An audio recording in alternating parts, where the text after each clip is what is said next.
Hello, everyone. Welcome to Outage Management, to Outage Prevention, to the Future of Energy.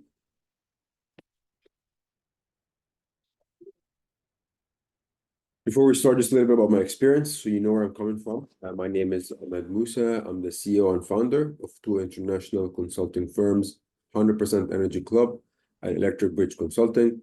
I currently manage the utility of the future at PSE&G, and have worked for 4 large utilities prior, including Canada and New York City, where I ended my career as an energy control center operator, which is very applicable to today's discussion.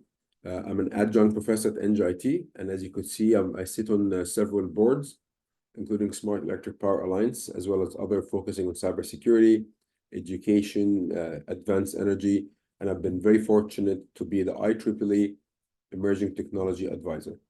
Also, I authored a couple of books if you're interested, and this is just a quick snapshot about basically the last 20 years of my life, where I worked, where I currently work, and all the groups that I belong to.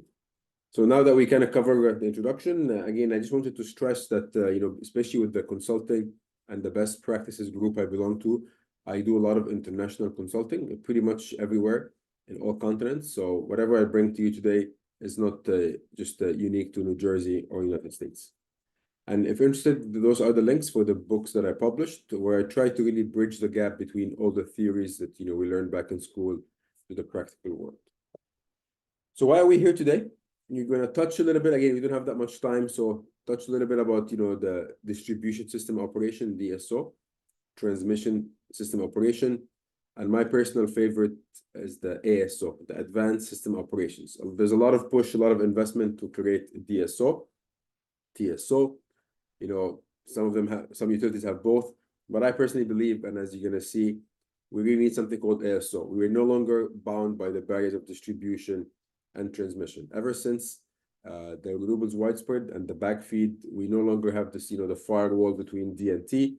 We have to look at the system as a general. We'll talk a little bit about the impact of renewables from the perspective of outages and operation. I'll talk about FERC Order 2222. That's a very important transformation that the utilities are going through right now in the United States. If we are successful, then I think we have a very good shot about running 100% clean and renewable energy systems. I'll talk a little bit about data, the role of data, machine learning, and kind of what is a smart city? What's the relationship between having a very well established outage management system and a smart city? So a lot of points, we're going to touch on them very quickly. I think this is the most important slide. So system operations, it's a very, very important group. I have physically worked in system operations, and I have supported system operations all my career, and basically I always engage system operations. The design of system operation varies a lot by utility, but really system operations in a high level, it's all about emergencies. It's not about everything is great. You could see here, I went from a blue to a black sky day. So blue sky day refers to what we call a quiet night. Everything is normal. All the utility assets are in service, distribution, transmission, and generation. There's another, color I didn't use, which is gray sky day. So gray sky day refers to basically a local event.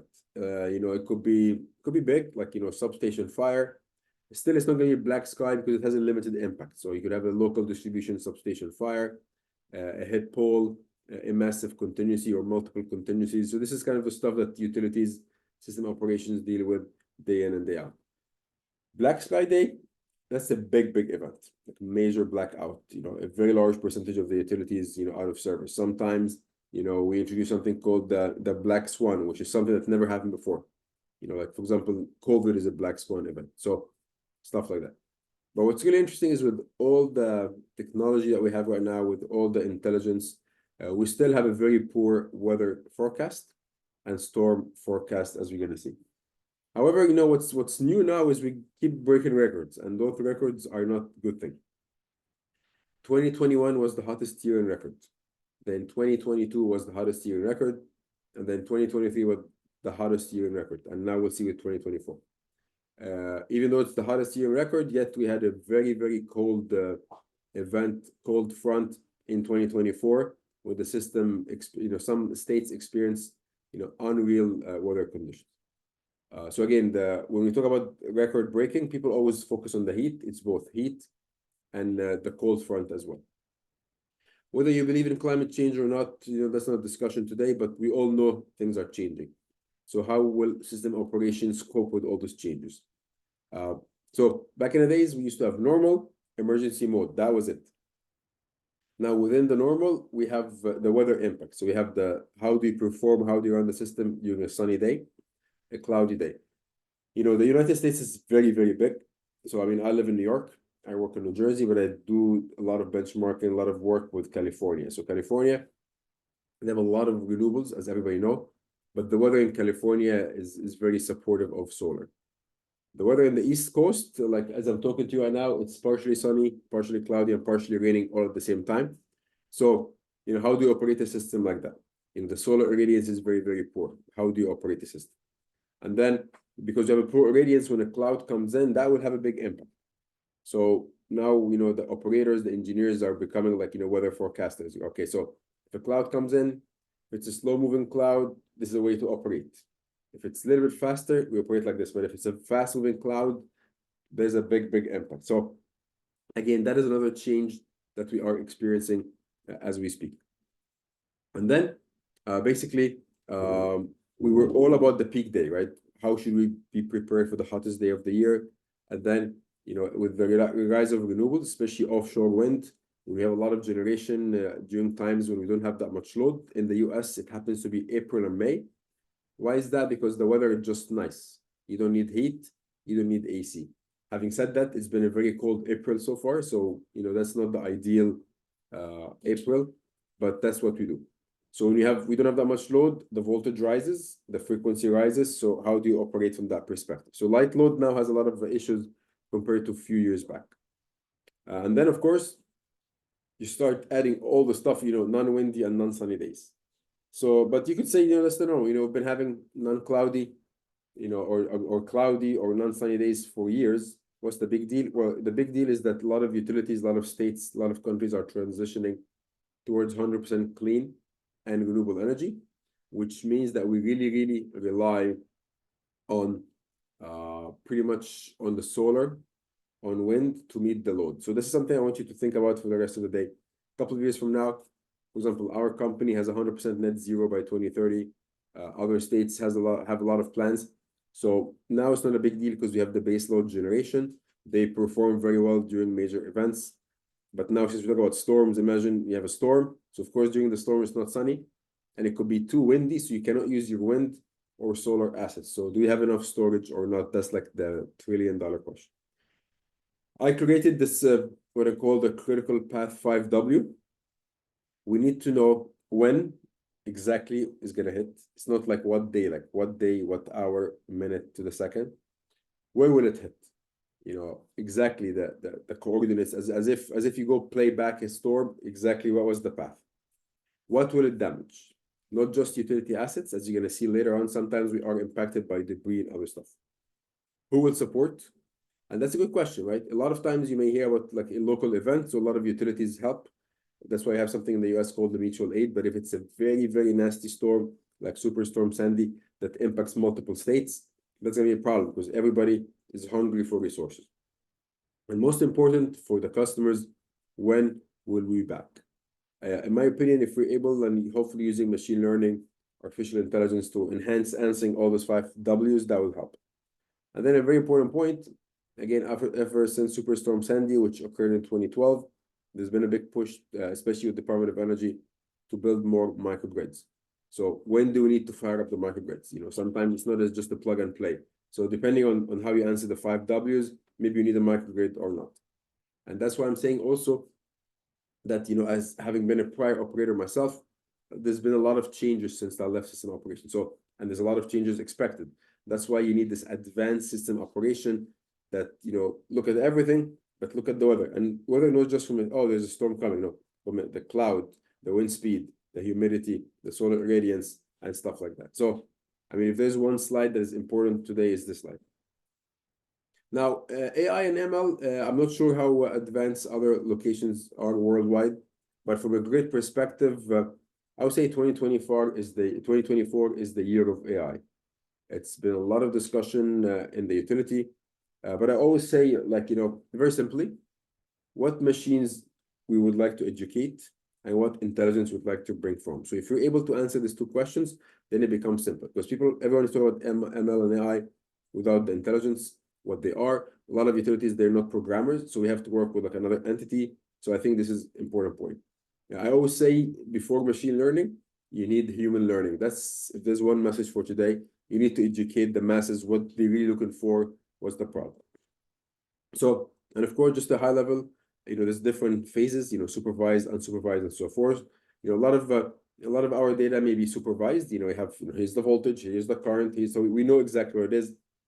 But I would like to get to the point when I just dump everything. Okay, for example, here's the whole circuit, right? Here's everything in the circuit, here's everything in the renewable, find what's wrong. That's kind of like, if you ask me, like, what's the beauty of ML and AI, is finding the trends, finding what's happening. And people always focus on that, mainly for fault prediction, which I don't understand. I mean, it's ideally, if we're able to detect faults before happening, that's a win-win. So I like to call it damage prevention, more investment, O&M reduction. So there's a lot of merits, a lot of categories where ML and AI could help. But very high level, we really need that. Now, there's been a lot of studies in Europe. I did a lot of excellent job about the future of energy. You have a lot of universities, you have a lot of research groups and vendors. They do this 87-60, 1 hour model for the whole year. In my opinion, that's great. But now we're talking about, like, we have data every 2 seconds from the solar sites. We need to get to that level, because in one hour, solar changes so much. Even within 2 seconds, when I look at data, you see a lot of fluctuation. So we need to get to the point when you take, for example, yes, you do all the hours, then you take maybe the at-risky hours and you go second by second. That's what we need. For example, in Jersey, we had 100% clean energy system goal by 2050. And then the governor a few weeks ago announced he's advancing it by 15 years. So things are moving very, very quick. 2030 is only, I always say 2030 tend to be the checkpoint for the US. A lot of places are going 50% or 60% clean or renewable. Since, I always say it's 2030 is only one World Cup away, and that World Cup is going to be in the US. So very soon, before we know it, it's going to be the 2026 World Cup, and that's it. The other point that I'm not going to touch that much today, but there's been a lot of discussion about AI, but mainly just for data. How can AI help data? But I'm really looking for how AI could help the control center. And I don't mean the call center, the actual control center. And that's what I mentioned, and I'll touch a few points later. So as far as AI and ML and data, since that's the point in the agenda today, very simple. We have input, we have a lot of data. We have an assumption, how we operate the system, assumption in the storm, in events and so forth. We have some theories that we had for the last 100+ years. And the output is we want a reliable, resilient, cyber secure system and so forth. So somehow we need to take all those points, like you learned back in high school math, a theory, input given, the expected, and the steps. That's kind of what we're trying to feed into the machine. Now, as far as data, we have a lot of data, at least in the US, ever since Superstorm Sandy, a lot of utilities, they started investing heavily in data. Data varies by system. So generation, as you may know, in 2020, give or take, there was the deregulation. So a lot of utilities, they had to get rid of their generation. So they couldn't be vertically owned. So they have now generation or T&D. So you have data from the generation, data at the step-up transformer, GSU, because that's basically the separation between, utility assets and non-utility assets. A lot of data from the transmission. Ever since the 2003 blackout, we invested in phaser management unit. So you have data in the cycle perspective, but are we really utilizing it? In my opinion, not the way we're supposed to utilize it. And that's the role of AI. Take this cycle by cycle data and provide some insight.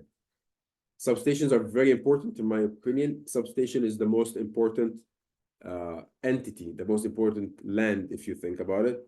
So we need to get all the data. Right now, this is the biggest focus for all the stuff in the US, to make sure that we basically, from an asset life cycle perspective, we would like the substation to last till eternity, if you will, and even beyond.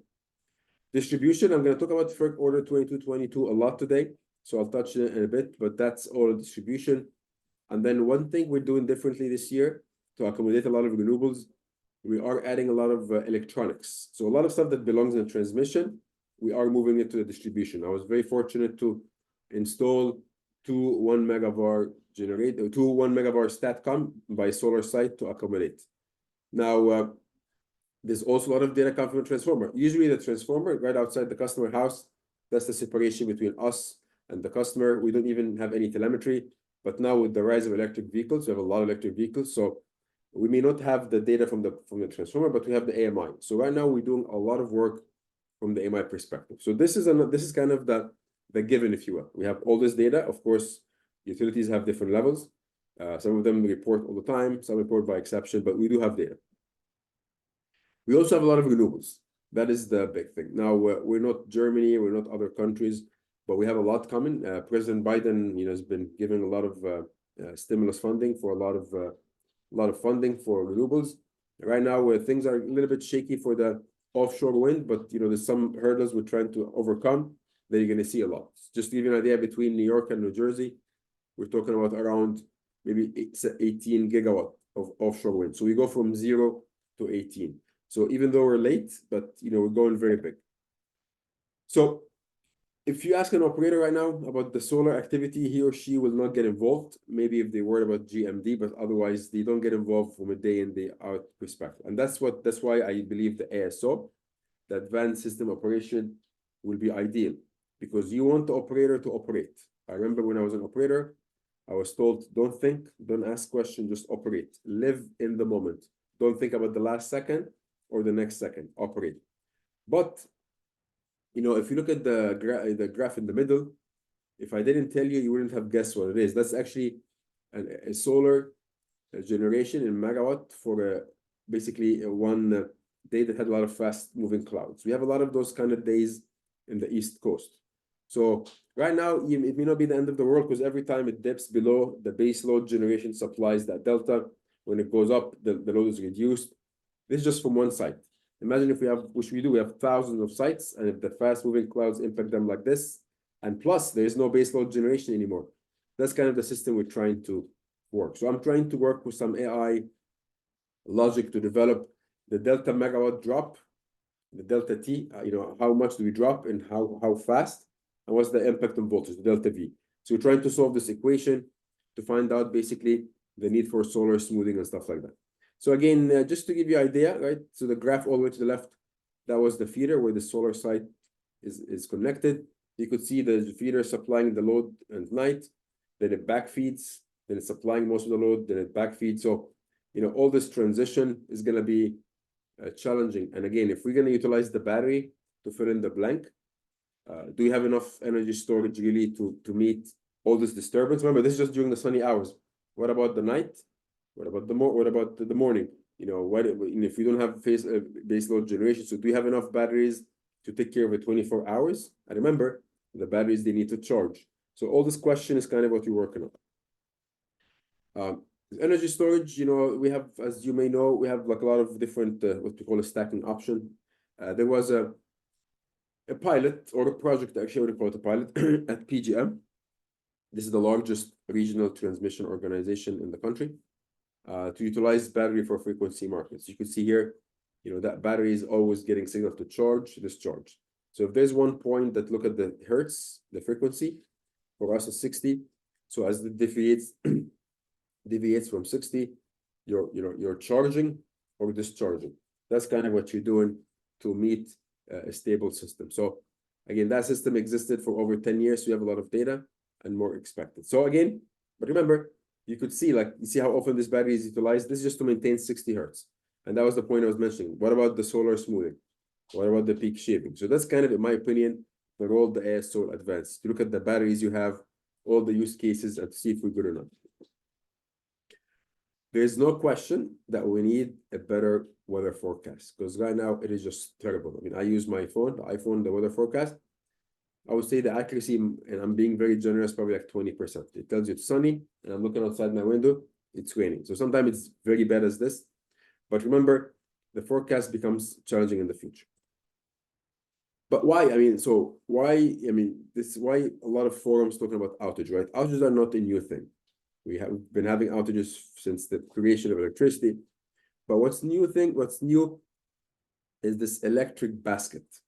There's a term in the US called don't put all your eggs in one basket, because if you drop that basket, you lost all your eggs. You can see from the picture, that's kind of different. So the reason we're having this discussion, because the US, as many other countries, we made a choice or decision to be a climate-friendly nation. There's a lot, so from emissions perspective, the power sector used to be the most pollutant, followed by the transportation sector. So the power sector, we're shutting down coal plant, natural gas plant, nuclear is here, solar, and whole 9 yards. Transportation was the next one. So as far as transportation, we're electrifying. So the picture you see in the bottom left, when you had a major storm before or during Sandy, the electric system was shut down. So the diesel buses kind of picked up the route. They went to the ambulances, went to the, the hospitals that are impacted to move things around. The hospitals, the buses, they kind of use diesel. But nowadays, buses, trucks, ports, everything, I always say that whatever moves is becoming electric, this whole e-mobility. So God forbid, in the next major event, the transportation system will basically stop. So that's kind of what we think. What if like the next, black swan event? That's why there's a recent focus on outage, because the life literally ends if we lose power. Now let's look at a bit. I mentioned FERC Order 2222 a lot. I strongly recommend everybody who watches this video, if you're in the energy business, that's your gateway for future investment, intelligence, innovation. FERC stands for Federal Energy Regulatory Commission. They're part of the Department of Energy. Basically, they enforce the laws, the policies and stuff. But they are responsible. They have jurisdiction for the transmission, the generation, the electricity, the oil, and stuff like that. They do not do anything in the distribution system. This order pretty much open. Imagine if everybody watching this video, your house, your business, if you have solar, storage, demand response, electric vehicle, vehicle to home, vehicle to grid, geothermal. Basically, if you have any generators, or if you could control your load, you as a person get to participate in the market, and you're competing with a nuclear plant. So this system will become effective technically 2026, give or take. So all of a sudden, instead of, let's say if your utility has like large 10 power plants that you use every day, or whenever part of the energy market, now instead of now those 10 power plants are competing with, let's say, 100,000 homes and businesses. And what else? Those power plants, they have, let's say, natural gas or nuclear or hydro. They don't rely technically on the weather. But your home, your business, because you have solar, that's the weather dependent. If you have storage, well, it depends how did you charge it. So this system puts a lot of pressure on us. This system puts a lot of pressure on the DSO. I don't expect at all that the DSO is going to be talking to aggregator, to your home, to your business to ramp up the load. That's why the ASO again. So I always tell people that's the best thing to do. So it is not that much information to read about, but I'm going to talk about it in a minute. So again, just imagine every building, every home, every business is part of the new energy market. So, as far as data, because we talk about data, we'd like, in my opinion, the first use case is damage prevention for assets, for substations, and so forth. So, I mean, I've been working for asset management for a while. I was very happy and sad at the same time when I found this picture. So damage prevention, the most important thing for us is safety. So this is the one picture we'd like to avoid at all costs. Loss of life for an employee, contractor, a neighbor, even somebody jumping inside the substation to steal some copper. So the outage, the AI, the ML, the ASO, it's about enhancing the system security and safety beyond. Unfortunately, we have events. You could see here 3 different substation transformer fires. There are so many videos online, unfortunately, for that. So how can we prevent such a thing? Now, we are in the middle of the worst supply chain issue in a while. We are in the worst ever, lack of talented employee resources for this, we're in a problem. So if you have an event like this, it's first of all, it's a disaster, but now the transformer that takes you a year and a half or so to build now takes 3 or 4 years. So you have to get very creative, really, with the ASO, with the AI, to go beyond the norm. That's kind of what I'm trying to sell here. And utilities nowadays, they are actually finally open to great new innovative ideas. What I mentioned before, imagine if any of you have ever worked in a control center. and you get this strange alarm. You have a lot of different strange faults. You have, like, for example, on the 138 kV, there's a fault, the 13 kV, there's a fault. What's going on? You have no idea. Remember, you could have a very large territory, like hundreds of substations. Maybe there's a storm affecting an area, but not others.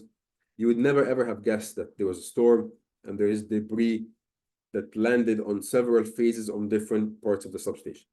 You know, that's why it's important to invest in intelligent substation and telemetry and digital imagery. And I'm a big fan of having like a drone or like the Spot, the robot, like the Boston Dynamics at every station, at least the critical station. Imagine I'm an operator getting all this massive alarms. I'm clueless. And then I send an operator to the station. It's in the middle of the storm. He or she cannot go. I have to wait like 4 or 5 hours versus I click a button and I see a live view and I could see clearly, oh yeah, something landed on the station.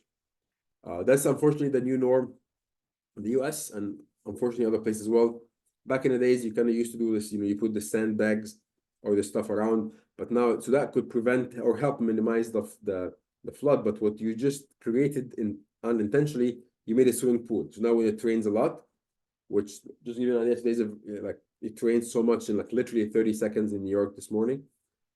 So you created an artificial flooding pool. So now the transformers, you know, they're all gonna fail because they're not designed to be waterproof. So for us, flood is getting the most attention. No system is spared. The only time you're gonna be spared if you have a very, very reliable, very, very robust design. That's the message here. You're only as good as your design. This you could see here on top left, there was a storm, destroyed pretty much almost like 90% of the solar farm. The one on the bottom, recently been a lot of investment in floating solar. Well, it's great, but now there was like a mini tsunami and the panels landed on top of one another. The mutual heating started a fire. So people say, you know what, that's fine. That's why I'm going to build the microgrids. I'm going to use the microgrid. It could be a gray sky, black swan. It could be like an underground event like you see here. It takes time for the utility to fix. Or it could be like a major event. You could see here in the one in the middle, a couple of poles are on the floor. It's going to be a while. Or it could be a major event, like, you know, the Sandy, when you have the subway system flooded, there's no gas and so forth. So microgrid became this hot topic, a lot of data, a lot of control, a lot of intelligence. And the microgrid are kind of split. You know, some utilities, some states do not allow any natural gas resources. So you cannot use the bottom right one because you have like a CHP or a fuel cell. So now solar and storage replaced. And the same comment I'm going to give, do you really have enough solar to charge the batteries?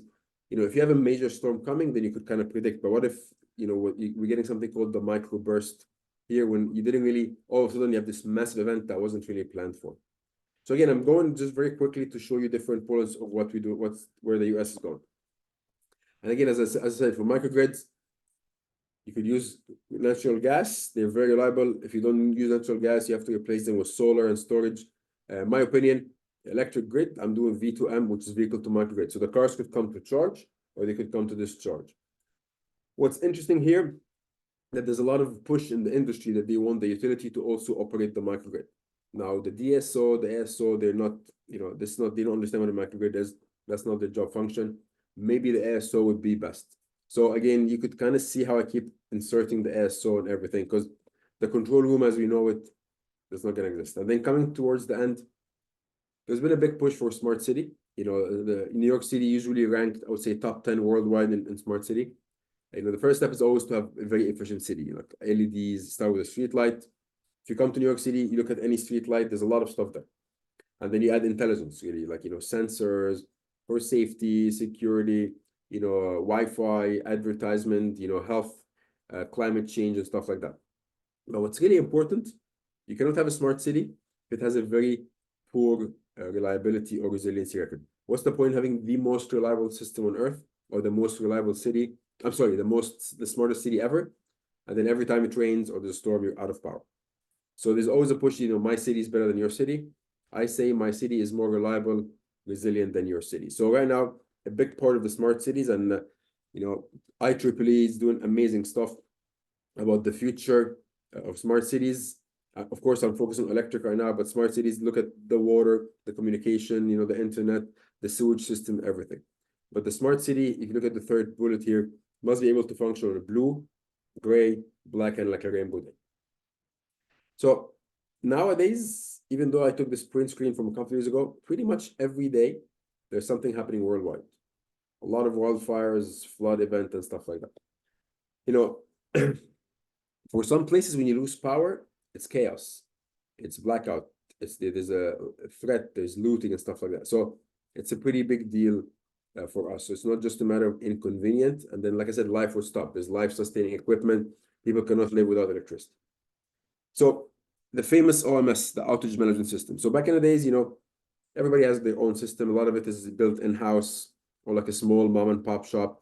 But now there's a big focus because now we have the OMS, we have a lot of renewables. You know, IEEE is looking at the 1547 2018, which talks about the performance of renewables during emergencies. Before they just disconnect, but now we need them. So what would the solar storage do under high voltage, low voltage, high frequency, low frequency, fault? But what if you have crews that are working the field? So that's something we're working on right now. We have a lot of crews that work while the field is energized. How do you protect them? But you also need the renewables. Remember, fast forward, you have no base load generation. You really rely on solar and storage. Are we changing the strategy? That's for sure. You cannot just take an old system and put new software. It has to change. Planning, right? I used to manage the outage planning group, but now it's different because when you have an outage, you have a lot of construction under the 100% clean renewable energy. That's a different case. You know, the ADMS, which is the Advanced Distribution Management System, that's the main, basically it's an advanced outage management system. So, like I said, microgrids, you know, you look at every resource, FERC Order 2222, every house now is an asset or a liability. So if you're smart as a utility, you use them as an asset.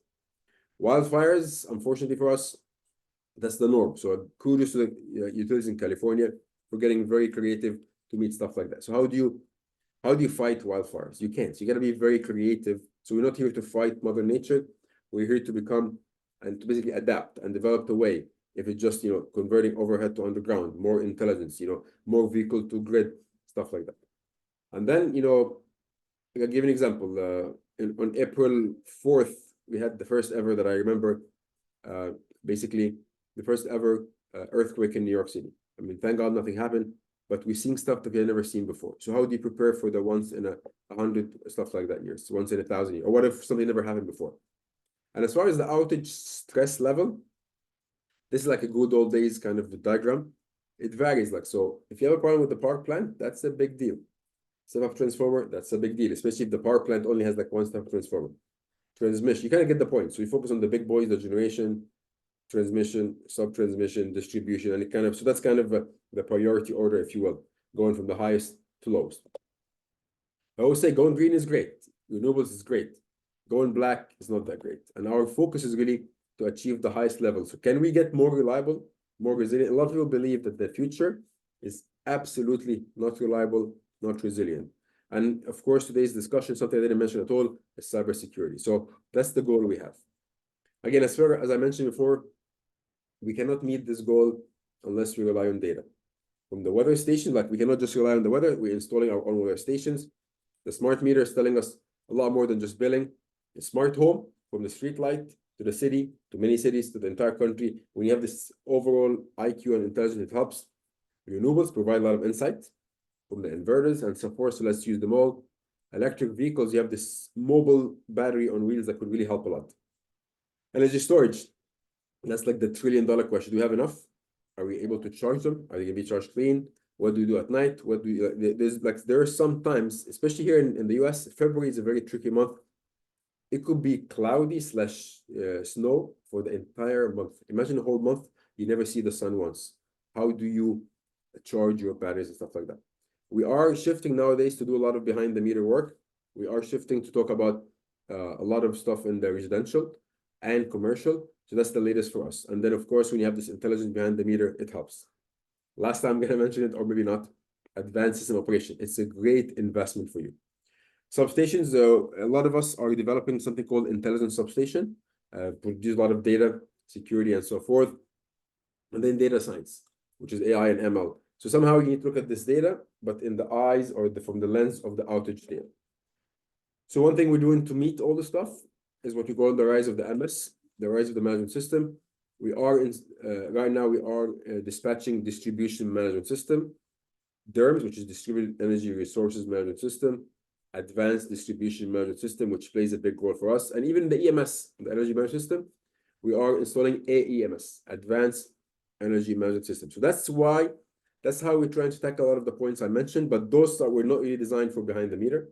Those were not designed for AI and ML. So now we got to take all this management system, have some experience, and then we provide this. We basically provide a tool like a control system for non-control system employees, right? Of course, without the control part. And then again, just to close, this is the very simple station. That's the most common worldwide. That's what we're seeing right now. The stations are becoming very complex. We have solar, storage, mobility, which is the mobile capacitor bank. We have energy efficiency, demand response, vehicle to grid, vehicle to home, vehicle to building, fuel cells, CHPs, dirty generators, clean energy generators. The developers, they don't want to lose power at all. So they're asking us to put more ties between feeders, between stations. So that's kind of a snapshot. Everything I mentioned here, it all exists right now. So you don't have to wait till the year 2030. The grid is already complex. And from a grid modernization perspective, we're doing hardware, like, raising substations, putting reclosers, putting stuff underground, but we're also doing a lot of management systems. So the ADMS plus AMI. Of course, system protection, all the intelligence we're getting from the microprocessor relays. And then, what I think really is your outage management team is made of people. It's made of people from the smart grid. Usually, the outage management team is just purely system operation. They are like the emergency response. They just do emergency response. They may not be the more, I would say, technological people. So now it's time to do some changes. You need them to be part of the smart grid, to the smarter grid. You need to look at every asset, the reclosers, disconnect switches, fuel saver, sectionalizing. We need to spread sensors everywhere. We need to utilize the smart inverter. So a lot of the stuff I mentioned, that is not the norm for the way the emergency system operations behave. But now we're going to change that. We need to enhance the asset life cycle. We need the true age of the equipment. I need to know exactly this equipment will fail on this day. I'm looking for the industry to tell me about the trees. I need to know every tree. In the next storm, based on the forecast, this and this and this tree is going to fall. Those trees are very close proximity to the pole. So when this tree gets impacted, I'm going to lose circuit X, Y, and Z. Oh, by the way, I have 10 different trees in the same street. So it's going to take you another day because you have to clear the path. That is the true outage management, in my opinion, strategy, that you look at all your threats based on the forecast and you identify. So that's kind of what I'm saying here. Really, you could see it here, the number of tree damages, the branches, the road closures. That's a view that I have that I'm hoping the industry will respond and provide. And then kind of towards the end, ideally, you don't have any outages. So the safety, KDs, any kind of acronym you have, all zero. However, it doesn't mean there's no failures, but there are failures, but it doesn't impact the customer. You have a certain redundancy. You have a lot of, action item for that. FERC 2222 is going to be challenging because now we're relying on your house, whatever cloud comes in. So you could be behaving this way. You'd be a great asset. Then a cloud comes in, and all of a sudden your solar dropped. What if you lose the circuit to your house? It's not just a house. It's like a circuit supply, like 5, 6, 7,000 houses. What's the impact? So we would like to see the distributed energy resources role in enhancing the grid reliability resilience. Right now, it's a disconnect. People put solar or wind to make money. This is all they care about. What if we kind of discuss, so we have like this very well established system? So I'd advise you to click on this YouTube link. I created a video to show the transition really towards the future, all the different bucket that the utility operator must look at. He or she, we have a lot more to come. So in closing, pretty much AI and ML are a great asset. The system could be as an asset or a liability. It's up to us the way we think. Let's use data, every data, from the field, from the solar, from the PMUs. Let's spend a lot of time to analyze this 87, 60 hours, and then every 2 seconds. Let's look at let's feed an AI and ML every prior forecast for a storm, every storm performance. I need to know the tree. So again, I hope that was helpful, and thank you very much, and best of luck.